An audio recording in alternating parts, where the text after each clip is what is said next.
এবারে স্বস্তিকার নায়ক শরীফুল রাজ।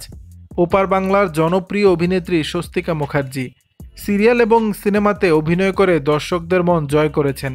সম্প্রতি গত বছরের সেপ্টেম্বরে নির্মাতা হিমু আকরাম আলতাবানু জ্যোৎস্না দেখেনি সিনেমার নায়িকা হিসেবে ঘোষণা দিয়েছিলেন স্বস্তিকা মুখার্জির নাম। প্রায় ৮ মাস পর জানা গেল তার বিপরীতে অভিনয় করবেন অভিনেতা শরীফুল রাজ।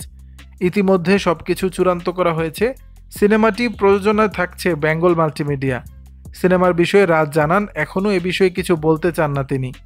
এর আগে নির্মাতা হিমু আকরাম গণমাধ্যমকে জানিয়েছিলেন, গল্প দেখে মনে হয়েছে এই সিনেমায় একজন শক্তিশালী অভিনেতা প্রয়োজন, যেখানে এক চরিত্রে 3টি লুক থাকতে হবে। সেখান থেকে চরিত্র মেলানো কঠিন হয়ে গিয়েছিল। অবশেষে শরীফুল রাজকে নির্মাতারা খুঁজে পেয়েছেন। সিনেমার গল্পটি যৌথভাবে লিখেছেন হিমু আকরাম, মোহাম্মদ নাজিমুদ্দৌলা ও মোহাম্মদ নাজিম উদ্দিন। উল্লেখ্য, এর আগে চলচ্চিত্র পরিচালক এফআই মানিক পরিচালিত সবার উপরে তুমি সিনেমায় শাকিব খানের বিপরীতে অভিনয় করেছিলেন স্বস্তিকা।